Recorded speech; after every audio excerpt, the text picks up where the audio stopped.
I caught my wife plotting to give away one of our twin daughters because she was this difficult one. What I uncovered next shattered everything I thought I knew, and made me question if love was ever real. I don't even know how to begin this. Part of me still hopes this is all some insane misunderstanding, a bad dream or a twisted prank that went way too far. But deep down, I know that's not what this is. My name's Nate. I'm 34, a normal guy by most standards. I work in IT, remote most of the time, nothing flashy. I married my wife, Lauren, 6 years ago. We met through mutual friends at a 4th of July barbecue. She laughed at one of my terrible dad jokes before I even became a dad, and something about her laugh stuck with me. 2 years into the marriage, we bought our first home just outside of Raleigh, North Carolina. A little 3-bedroom with a fenced backyard and space for kids. That was the dream. We tried for years to have children. Nothing worked at first: doctor visits, fertility treatments, diets, supplements, the works. It became this quiet war in our marriage, not spoken about out loud, but always hovering over us like smoke. Until last year, when the miracle finally happened, Lauren got pregnant. Twins. I cried the day we saw both heartbeats on the monitor. I'm not ashamed to admit it. Lauren smiled at me with that sleepy, peaceful expression she always wore when she was happy and tired. And that's how most of the pregnancy went: long naps, baby names, prepping the nursery. I did everything I thought I was supposed to. Painted the walls soft green, built the cribs, set up the monitors and diaper pail and rocking chair.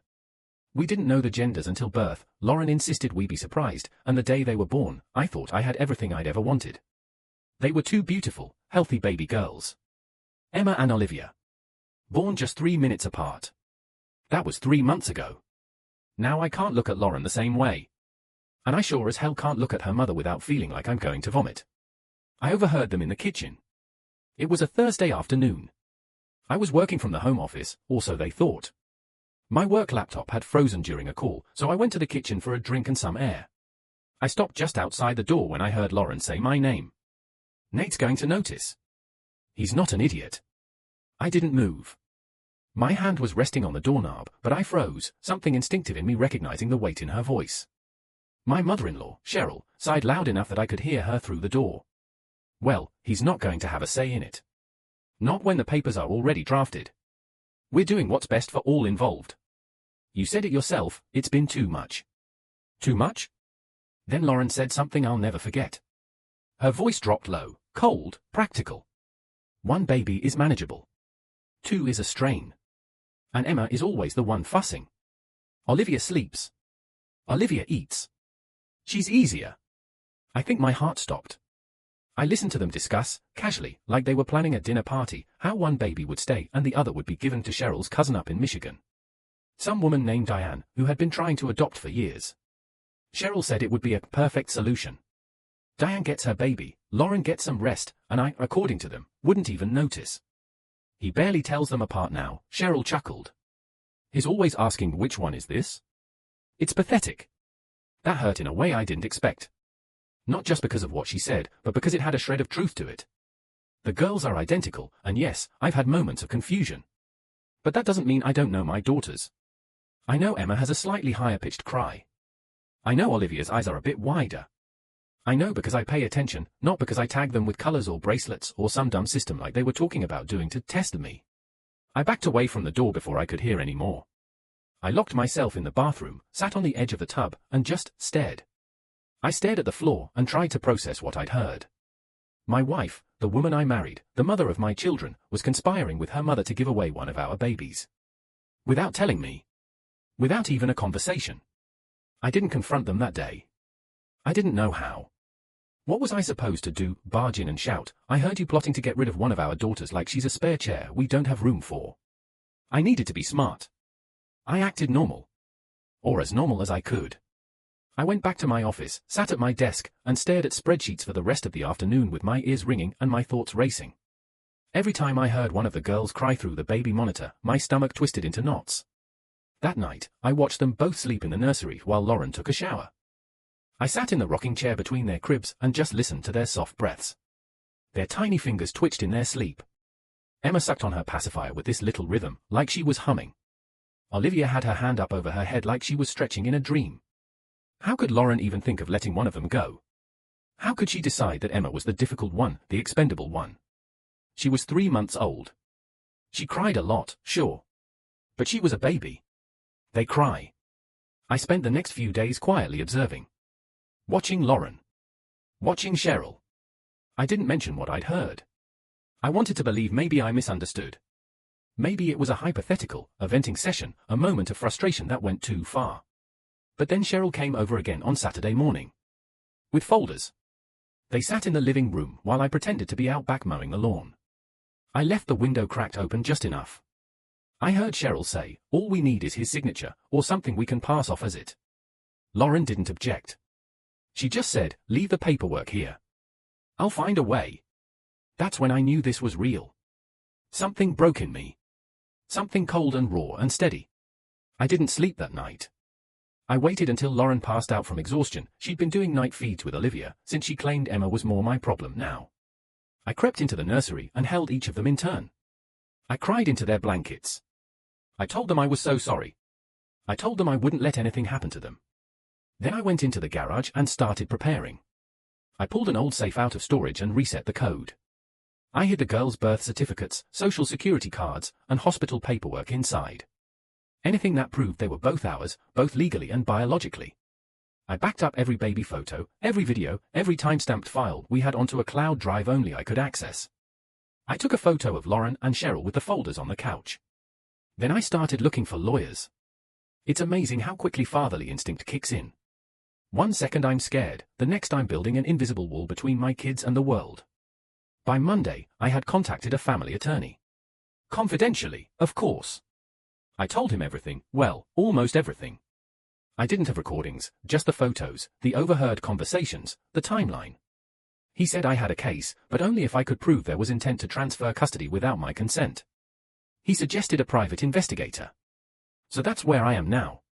Sitting in my truck, parked outside a cafe where Lauren is currently having coffee with Cheryl, again. The PI is at the next table. He's wired. He'll get everything they say. And if what they say confirms what I think it will, then I have a decision to make.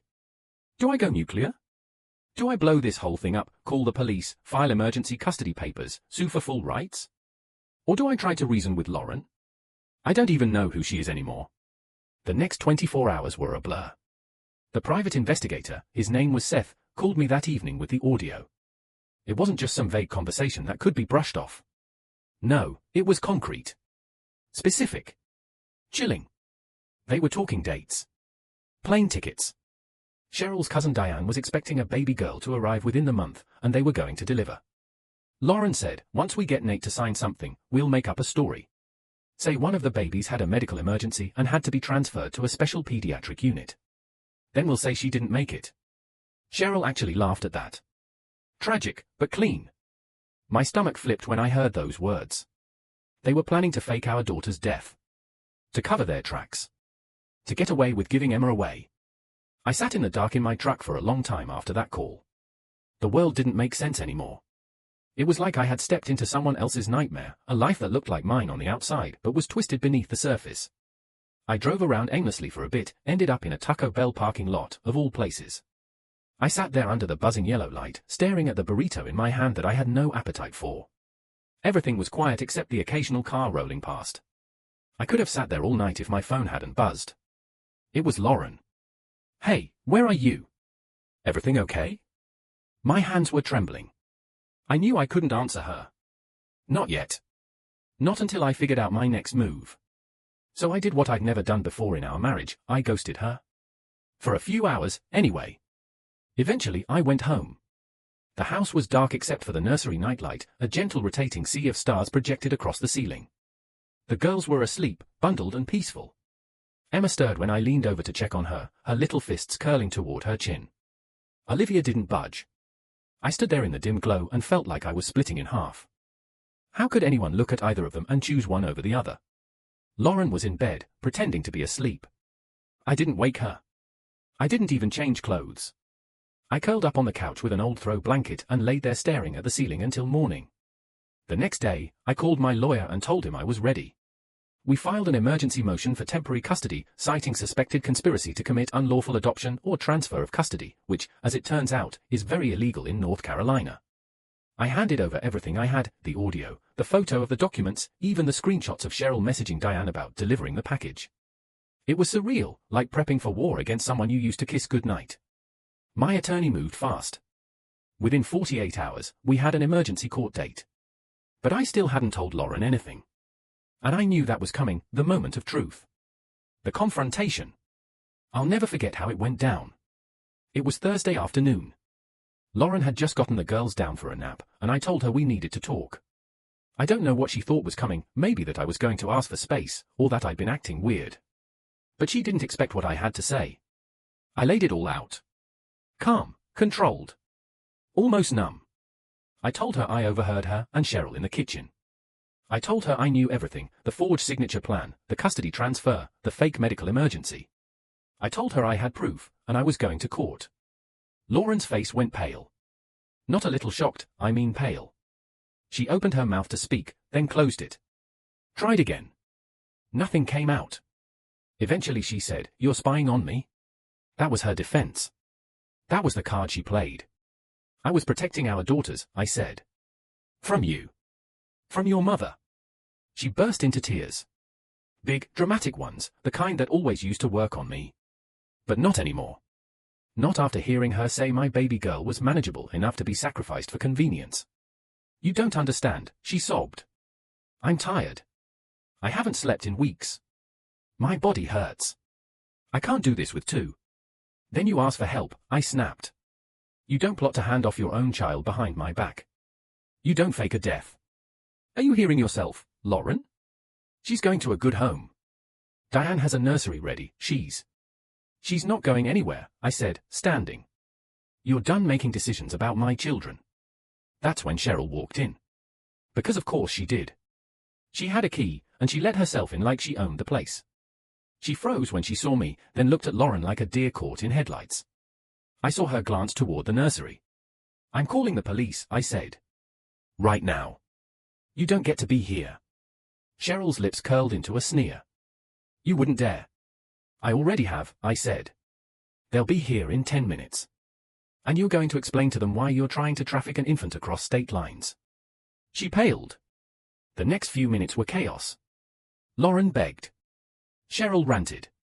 I told them both to sit on the damn couch and shut up until the cops got there. Cheryl tried to leave, but I stood in front of the door. She threatened to call her lawyer. I laughed in her face. The police arrived and separated us. I handed over the documents. The audio. My statement. Cheryl lawyered up the moment they tried to ask her questions. Lauren just cried and said she didn't understand what she was agreeing to. The cops didn't arrest anyone, not yet. But they made a report and said they'd be forwarding everything to the DA. Cheryl was banned from our property. Lauren was told to cooperate with the custody investigation or risk supervised visitation. That night, she packed a bag and left. Said she was staying with a friend. I didn't stop her. The court granted me temporary sole custody 2 days later. Lauren was allowed supervised visits once a week. Cheryl was denied contact entirely. It's been a month since then.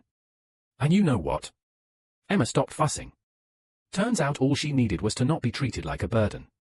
I set up a schedule with a local postpartum doula, found a retired nurse who helps me on the days I work from home, and I even started seeing a therapist. Because yeah, I'm messed up. This did a number on me. But my girls? They're thriving. Lauren has started apologizing. Sending long, rambling texts about how she wasn't herself and let her mom get in her head. She says she wants to fix things. Come home. Try again. But I don't know if I can. I don't know if I should. Because when you overhear your wife planning to erase half your family, that doesn't just go away. That sticks with you. I used to think that love was a one-way ticket. You commit, you promise, you go all in, and no matter how hard it gets, you find your way back to each other. That's what the movies taught me. That's what my parents, bless their 38 years of calm, quiet marriage, showed me. That no matter how messy it gets, if the foundation is love, you fix it. But I don't think I believe that anymore. Because I loved Lauren. I loved her enough to ignore every red flag that came after the twins were born. Her mood swings. Her apathy. The way she seemed to choose Olivia for everything, feeding, changing, smiling, rocking, while handing Emma to me like she was the defective one. She's just difficult, Lauren would say, more annoyed than concerned. But I was in too deep. I figured she was exhausted. New moms go through hell. Hormones, sleep deprivation, Postpartum anxiety. I had every rational excuse lined up to explain why my wife seemed like a ghost in her own home. Now I know better. She was planning an escape. Not from me, but from one of our own daughters. And now that she's gone, I'm watching both girls learn to smile at the same time. Giggle at bath time. Look at me with these wide, trusting eyes like I'm the only person in the world who matters. And I wonder how close I came to never seeing this moment. A few days after Lauren left, I had a hearing with the judge. Just a status check. My lawyer and I presented everything, the evidence from Seth, the conversation with police, the fact that Cheryl hadn't even tried to deny it. Lauren showed up looking like a woman out of a Pinterest board, polished, meek, dressed in a cardigan and pearls like she was on her way to volunteer at a bake sale. She cried a lot. Said she didn't understand what she was agreeing to. Said her mother manipulated her. Claimed postpartum stress clouded her judgment. She even threw in a few words about needing time to heal and getting back to the wife and mother she used to be. The judge listened. Took it all in. And then said the words that sealed it for me. Mrs. Bennett, the issue here is not just poor judgment. It is intent. Sustained, premeditated, and only interrupted by the intervention of your husband. The court sees no evidence of remorse. Only regret that you were caught. She was granted visitation, but only under supervised conditions. Once a week, for 2 hours, with a licensed social worker present. Cheryl was denied any contact. Period.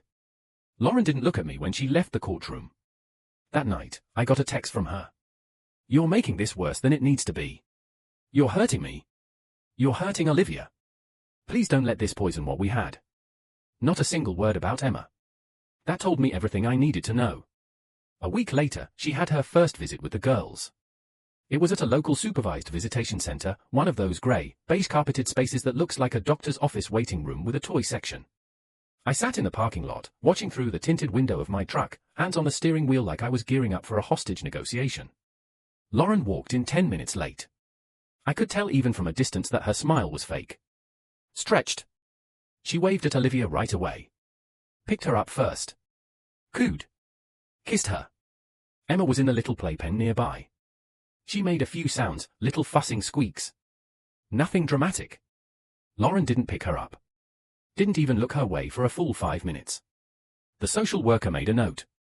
I watched her pen scratch something on a clipboard. Eventually Lauren picked Emma up, but it was mechanical. No rocking. No baby talk.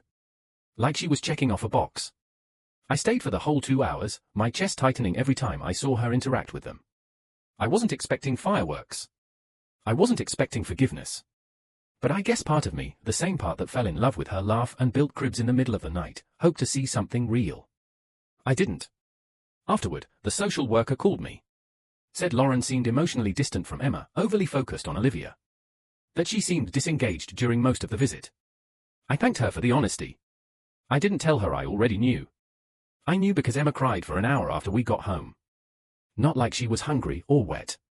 Like she knew something was off. She clung to me that night like her life depended on it. And maybe, in a way, it did. The next few weeks were more of the same.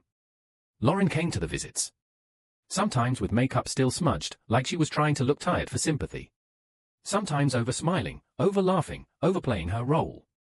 Olivia soaked it up. Emma recoiled. Every time, the notes were the same. Minimal eye contact. Delayed response to Emma's needs. Fixation on one child. I didn't know what to make of it. Was this a mother who couldn't bond with both her kids? Was she really suffering from some kind of postpartum issue? Or had she made up her mind months ago that she only wanted one baby, and the other was just collateral? Either way, I didn't trust her. And then came the text that blew everything wide open again. It was a random Thursday evening. The girls were asleep. I was sitting on the couch, exhausted but wired, trying to respond to work emails I'd ignored all day. My phone buzzed. Unknown number. If you think you've won, you're wrong. That child isn't even yours. Ask Lauren who she really saw while you were working late last year. I froze. My heart started pounding. I read the message again. And again. That child isn't even yours. I jumped up, ran to the safe in the garage, and pulled out the paperwork. The birth certificates. The paternity forms from the hospital. Nothing was out of order. Everything was signed. Filed. But then again, Lauren had been acting weird near the end of her pregnancy. Always texting. Staying in the bathroom longer than usual. Late-night phone calls with her cousin that made her giggle and whisper. I chalked it up to hormones. Nesting instincts. Stress. Now, I wasn't so sure. I confronted her during her next visitation. Didn't even wait until she'd sat down. I asked her point blank, was there a chance Emma wasn't mine? Her face went white. Then red. Then she laughed. Who told you that? She said. Just answer the question. She looked at me with that old venom in her eyes. The same look she gave me when I caught her lying about going behind my back. You really think I'd let you raise a child that wasn't yours? I didn't respond. She scoffed. They're identical twins, Nate. What kind of idiot do you think I am? That's when I realized something I hadn't dared to entertain before. If she had been unfaithful, and if Emma really wasn't mine, could that be the reason she was the one Lauren had chosen to give away? Because Olivia was her husband's child. And Emma was someone else's. The next day, I ordered a DNA test. I swabbed both girls while they slept, hands shaking so badly I almost dropped the kit. I sent it off with expedited shipping and spent the next 4 days pacing the house like a ghost. When the email arrived, I was too afraid to open it. But I did. And that's when everything broke, again. Emma wasn't mine. Olivia was. 99.99% confirmed. Emma, the baby I had bonded with, fed in the middle of the night, rocked to sleep, sang lullabies to, was not my biological daughter. And yet, in that moment, I realized something I hadn't been sure of until then. I didn't care. She was mine in every way that mattered. Biology be damned. She was mine. I sat with that email open for what felt like hours. I read the results a dozen times, then closed the laptop, opened it again, and read them all over once more, hoping maybe the numbers would rearrange themselves, that this wasn't real, that somehow both girls were mine and this was just a false reading. But no. It was clear. Olivia was mine. Emma wasn't. And still, my first instinct wasn't anger. It wasn't betrayal. It was fear. Fear of what this meant for Emma. For me. For our already fractured family. The moment I learned she wasn't mine, I knew I had to make a choice, not legally, not even morally, but emotionally. I could let this information change how I saw her, or I could double down and protect her even harder. There was never really a question. Emma was mine. She may not share my DNA, but she had my heart from the minute I held her in the delivery room. She was mine when she cried louder than her sister and needed extra swaddling. She was mine when she snuggled into my chest after feedings and fell asleep faster to my voice than to Lauren's. She was mine when she was almost given away like a piece of clutter. Nothing was going to change that. But now I had another problem. A new one. I had proof, DNA proof, that Lauren had cheated on me. Proof that Emma was the product of an affair. And depending on how things went, it could threaten everything I was trying to hold together. So I did something that might seem strange. I didn't tell anyone. Not yet. I filed the test results away, back into the safe with everything else. I told myself I'd sit with it for a few days, maybe consult my lawyer when I had a clear head. But then things took another turn. 2 nights later, I got a call from Cheryl. She was drunk. Or at least, I think she was. Slurring, emotional, the whole 9 yards. I just want to say, she started, "You're being ridiculous. Punishing my daughter, your wife, for something we all thought was best." I didn't say anything. She kept going. You know she couldn't handle 2. She wasn't sleeping. She was seeing things. Saying the babies were switching places when she blinked. You think that's normal? What are you talking about? I finally asked. Cheryl huffed. Postpartum psychosis, Nate. They don't say it out loud in nice neighborhoods like yours, but that's what it was. She would wake up screaming thinking the twins had disappeared. That someone had stolen them. She even asked me if one of them was a changeling. That word hit me hard. I remembered a night, maybe 2 weeks after the girls were born, when I'd woken up to Lauren sobbing uncontrollably. She'd been holding Emma and kept repeating, "This one's not mine. This one's not mine." I thought it was sleep deprivation talking. I told her it was okay. That both babies were ours. She looked at me with this distant expression and said, "No, Olivia is mine. This one's not right." That had stuck with me, but I buried it. I chalked it up to postpartum stuff I didn't understand. I figured she'd settle eventually. Everyone said it gets better. Now I realized she meant it.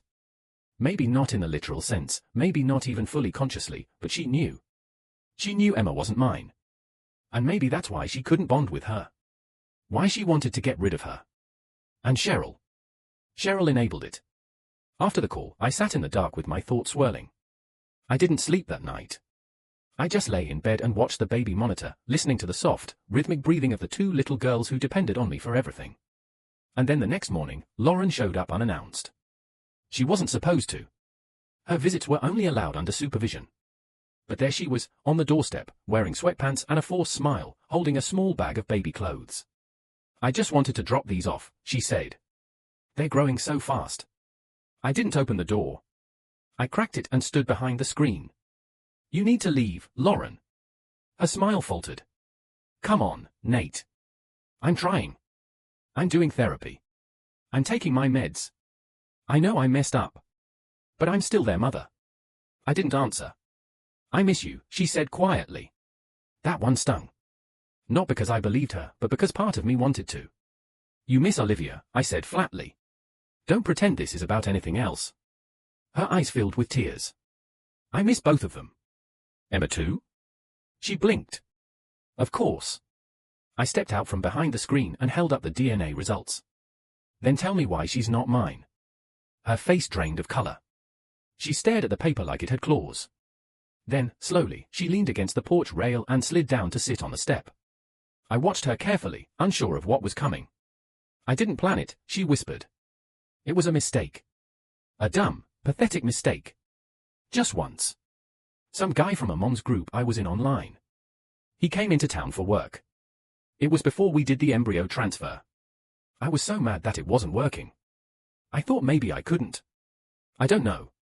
I don't know what I thought. You let me raise her for 3 months thinking she was mine, I said. She is yours, Lauren snapped. You're the only father she's ever had. You're a good dad.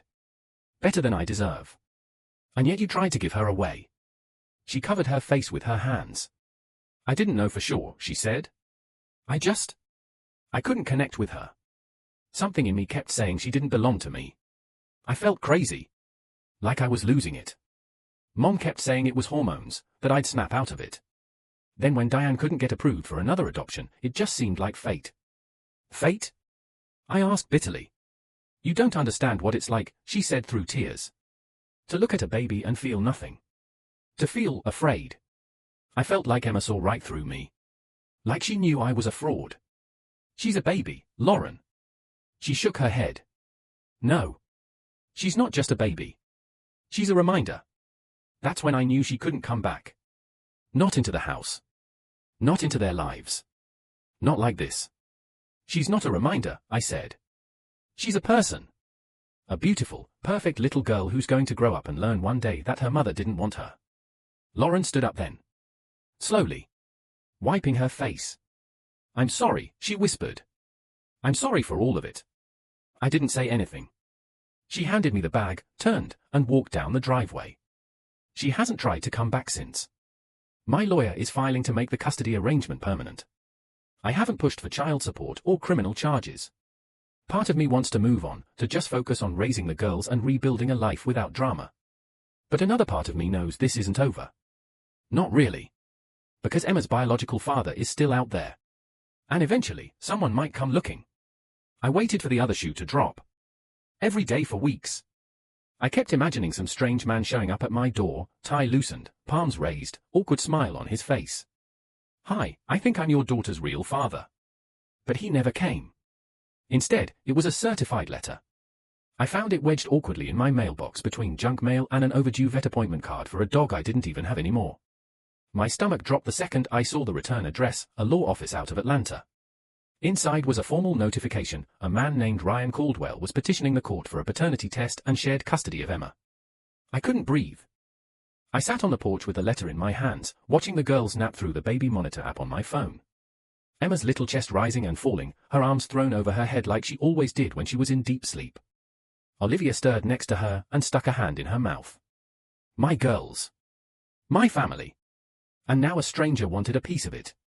My lawyer confirmed it quickly. Lauren had confessed everything to this guy, Ryan, in some kind of panic attack/confessional spiral over text after our last conversation. She told him she thought he might be Emma's real dad, that we'd done a test, and that I had full custody. Then she ghosted him. He wanted answers. I don't know what I expected when I finally saw him. Some smug suit. Some kid barely out of college. But Ryan was nothing like that. He was just normal. 35. Quiet. Wore khakis and a faded Atlanta Braves hat. We met at the mediation center on a court-ordered supervised visit. He didn't come alone, he brought a lawyer and a family therapist with him. Not in a hostile way, just cautious. I brought my lawyer too. We sat at opposite sides of the room like we were about to play chess with human lives. He was polite. Nervous. He said he hadn't known Lauren was married at the time. That they had met online. That she told him later it was complicated. He'd never seen her in person again after that weekend. They didn't even stay in touch. Until that message. He said he wasn't looking to take Emma away, just to know her. To be part of her life. To help. He offered to pay support, cover any legal costs, even contribute to her future education. He seemed sincere. Scared, but sincere. I didn't respond much. I just sat there and listened. Nodded. Let my lawyer talk. But my heart was breaking. Not because I didn't believe Ryan. But because some part of me knew I was going to lose something no matter what happened. If I fought this, Emma might grow up one day and find out I kept her away from someone who wanted to love her. But if I didn't fight it, if I let Ryan in, what was I? A placeholder? A warm body until the real dad showed up. When the judge reviewed the situation, he took the DNA results into account. But he also looked at the entire picture. The deception. The fact that I was listed on the birth certificate. That I had been raising both girls as my own since day one. That Lauren was the one who had committed fraud, not me. And that Ryan, while sympathetic, had no proof that he'd even been aware of the child until now. The judge ruled in my favor. I was granted full legal custody of Emma and Olivia. Ryan was offered visitation, but only if I agreed. He didn't contest it. He just nodded, thanked the judge, and shook my hand outside the courthouse. I'm not trying to take her from you, he said. I don't even know if I deserve to be in her life. But if she ever wants to know me, I'll be here. And then he walked away. I stood on the sidewalk for a long time after that. Eventually, I went home. I found both girls napping on the living room floor, swaddled in matching bunny blankets. My neighbor Sandy had been watching them, bless her soul, she never asked too many questions, just brought over casseroles and warm hugs. That night, I sat down and wrote 2 letters. One for Emma. One for Olivia. I wrote everything down, the truth, in simple language. Who their mother was. What she did. How I found out. How scared I was. How much I loved them both.